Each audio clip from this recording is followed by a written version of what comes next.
ওইখান থেকে কিন্তু পানি নাইমা আসছে। দেখতে পাচ্ছেন যে পানি কিন্তু অনেক গর্জন দেখে নিতে কিভাবে গর্জন পানি। হ্যাঁ, এভাবে কিন্তু সাগরের পানি কিন্তু এভাবে ওর শক্তি খাটাইতেই থাকি দেখেন।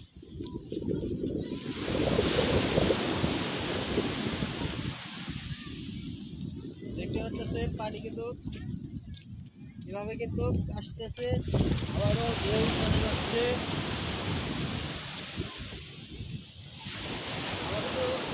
আমি কিন্তু আজকে আসছি পানি কিভাবে নেমে যায় সেটা দেখানোর জন্য।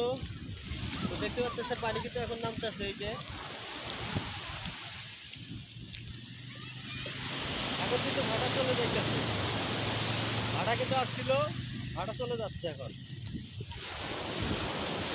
সবগুলো ট্রলার কিন্তু শুকনায় পড়ে যাবে।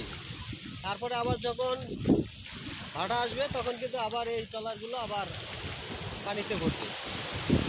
তখন কিন্তু যার যার মতো সবাই মাছ ধরতে আবার চলে যাবে।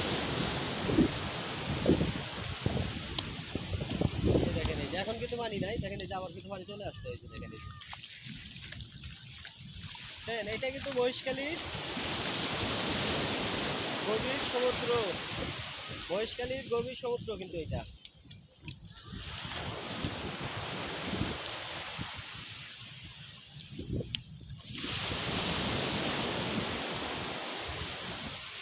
এভাবেই কিন্তু পানি গর্জন করে থাকে দেখেন এই যে। এটাকে বলে মহেশখালী গভীর সমুদ্র সৈকত, মহেশখালীর গভীর সমুদ্র সৈকত এইটাই। আপনাদের দেখাচ্ছি মহেশখালীর গভীর সমুদ্র সৈকত। তো আমরা কিন্তু আজকে চলে যাব এখান থেকে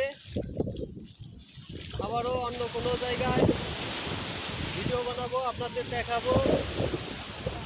তো আজকে কিন্তু মহেশখালী থেকে আমরা চলে যাব মহেশখালী সাগরে। শেষ ভিডিও আজকে কিন্তু বানাইলাম, মহেশখালীর শেষ ভিডিও কিন্তু আজকে বানাইলাম। আজকে কিন্তু আমরা মহেশখালী থেকে চলে যাব, সেই জন্য আবারও চলে আসছি মহেশখালীর গভীর সমুদ্র সৈকতে আপনাদের দেখাতে। ভাটা আসার পানি যেভাবে ভাটা আইসা সেরা পানি চলে যায়। ভালো থাকেন, সুস্থ থাকেন, আল্লাহ হাফেজ।